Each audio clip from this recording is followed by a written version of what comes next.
আসসালামু আলাইকুম। হ্যালো প্রিয় মাতৃভূমি বাংলাদেশ, সিলেটবাসী তথা আমার জন্মস্থান উপজেলা কোম্পানিগঞ্জবাসী সবাই কেমন আছেন? আশা করি সবাই ভালো আছেন। আমিও আপনাদের দোয়ায় ইনশাআল্লাহ খুব ভালো আছি। আমি ইতালি রোম থেকে আমি প্রবাসে আছি। আপনাদের উদ্দেশ্যে আমি একটা ভিডিও নিয়ে আসছি। আগামীকাল আমাদের ত্রয়োদশ নির্বাচন, বাংলাদেশ ত্রয়োদশ নির্বাচন উপলক্ষে আমি কয়েকটা কথা বলবো সবার উদ্দেশ্যে। আমি সাধারণত নির্বাচন নিয়ে কখনো ভিডিও মেক করি নাই এবং করতে কখনো উৎসাহিত হই নাই বা নিজেকেও সেভাবে আমি তৈরি করি নাই। তো আজকে আমি মনে করেছি একটা ভিডিও আমার তৈরি করা দরকার, বা বাংলাদেশ তথা আমাদের কোম্পানিগঞ্জ উপজেলাবাসীর উদ্দেশ্যে আমার শর্ট একটা বক্তব্য আমি রাখবো সবার উদ্দেশ্যে। আপনাদেরকে আমি কয়েকটা কথা বলতে চাই। নির্বাচন, আমরা সুষ্ঠু নির্বাচন ইনশাআল্লাহ আমরা আশা করি। আমাদের ভোট আমরা যাকে ইচ্ছে তাকে দেব, আমাদের সে অধিকার আছে, এটা আমরা সবাই জানি।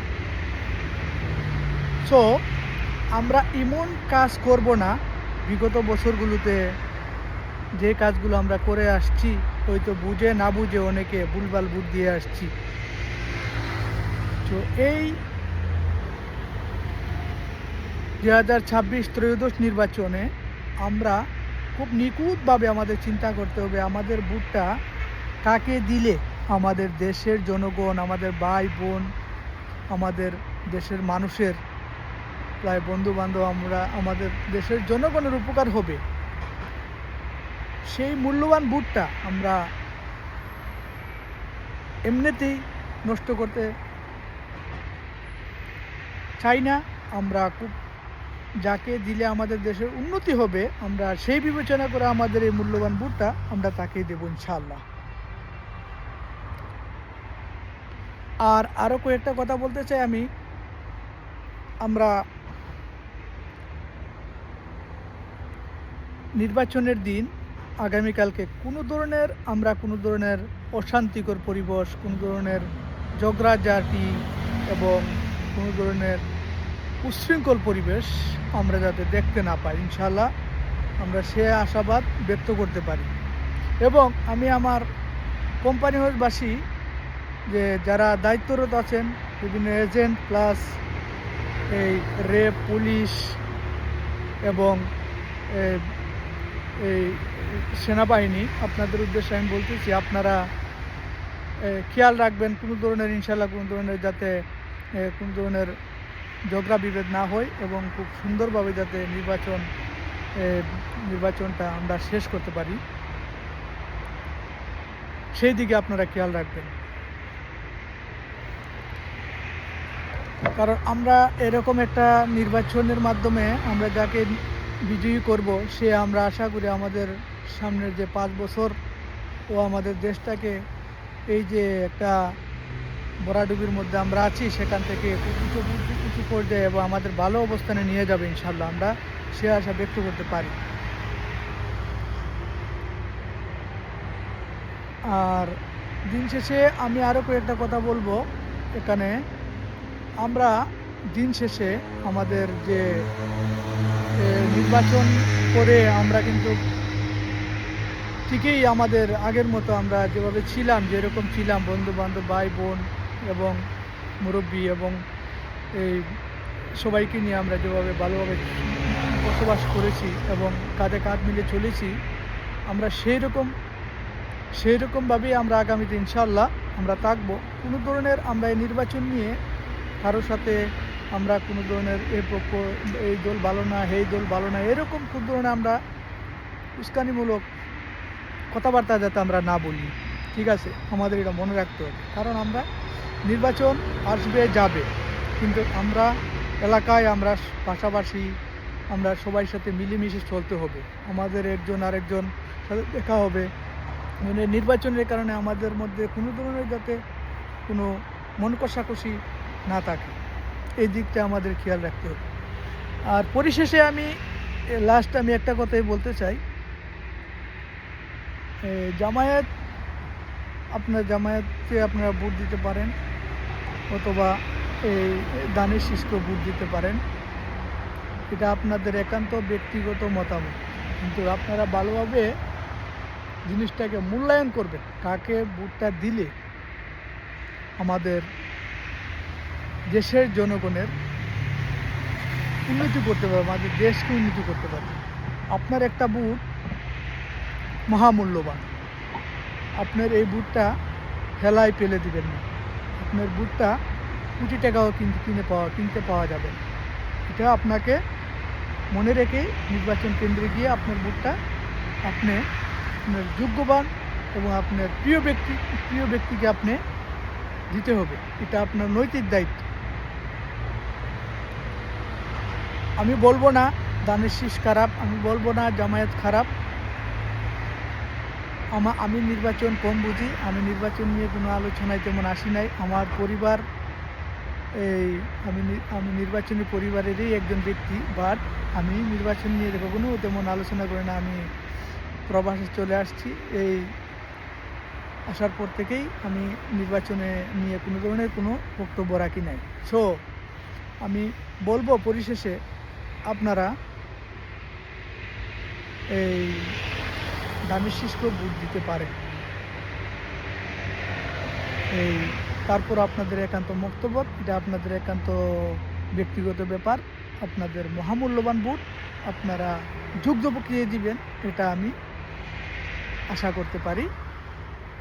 আর নির্বাচনে কোনো ধরনের ভাঙচুর আমরা যাতে না করি, কোনো ধরনের হাঙ্গামা না করি, এটা আমাদের সবাইকে মিলে একত্রিত হয়ে আমাদের এটাকে আমরা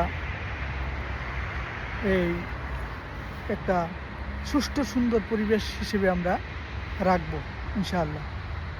এবং নির্বাচন শেষে আমরা আবার এক হব ইনশাআল্লাহ। আমরা কাউকে নিয়ে কোনো ধরনের কটাক্ষ করব না, কাউকে নিয়ে কোনো ধরনের গালাগালি বা কোনো ধরনের মিথ্যা গুজব ছড়াবো না, এই খারাপ এ ভালো। ইনশাআল্লাহ নির্বাচন যার যার মতো যার নির্বাচন করছেন এবং আগামীকালকে ভোট দিবেন। কেউ কাউকে আমরা কোনো ধরনের উস্কানিমূলক কথা বলবো না, ভাই কাকে ভোট দিচ্ছেন, একে ভোট দিলেন কেন, একে দিলেন না কেন, না, ইটস নট গুড। আমরা এরকম কোনো ধরনের অ্যানাউন্স, কোনো ধরনের ব্যাড বিহেভ বা কোনো ধরনের টকিং আমরা আশা করি না।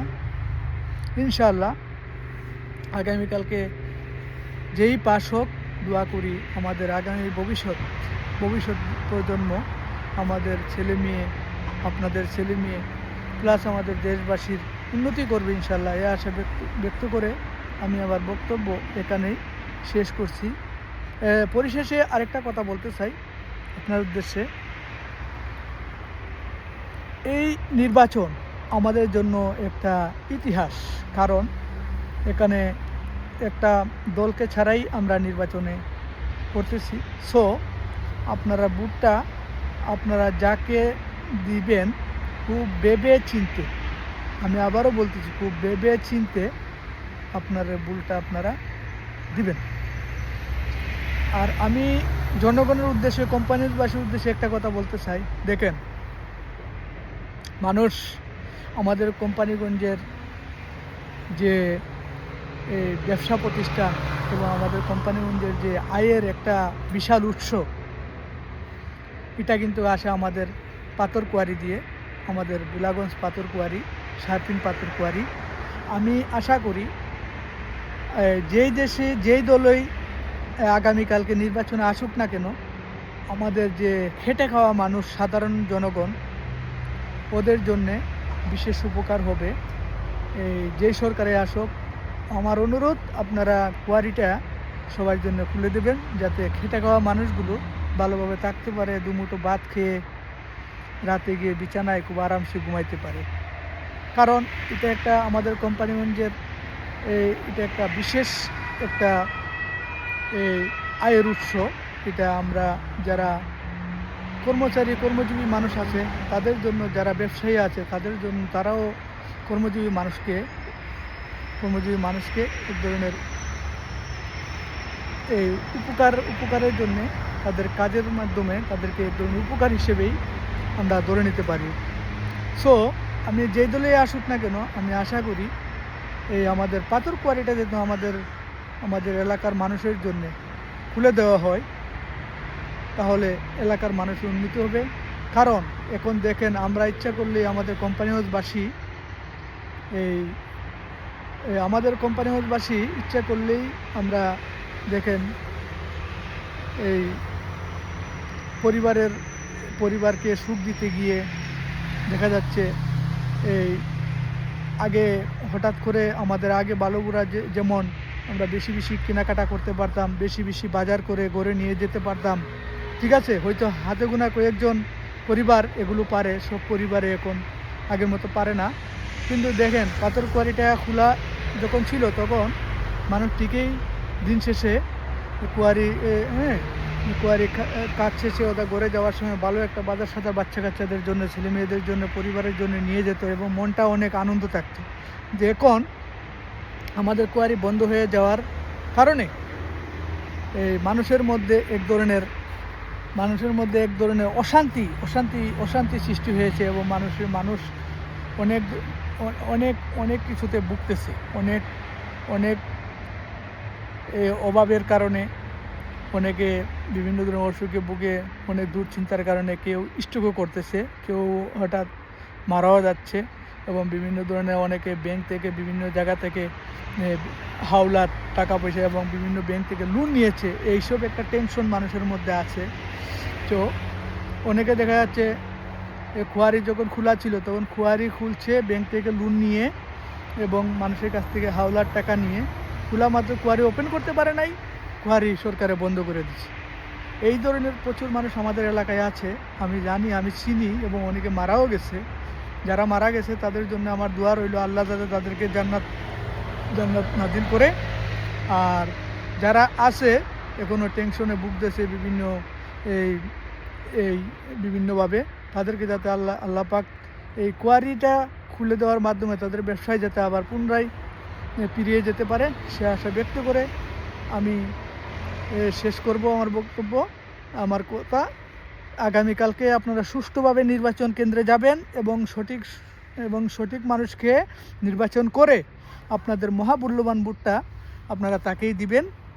ইনশাআল্লাহ আপনারা কোনো ধরনের ভুল করবেন না, আমি আশা করি আপনাদের কাছে। ইনশাআল্লাহ আপনারা এই কালকে পেট ভরে ভাত খেয়ে ইনশাআল্লাহ গিয়ে ভোটটা দিয়ে দিবেন। আসসালামু আলাইকুম। ওয়ালাইকুম আসসালাম ওয়া রাহমাতুল্লাহি ওয়া বারাকাতুহু। আল্লাহ হাফেজ।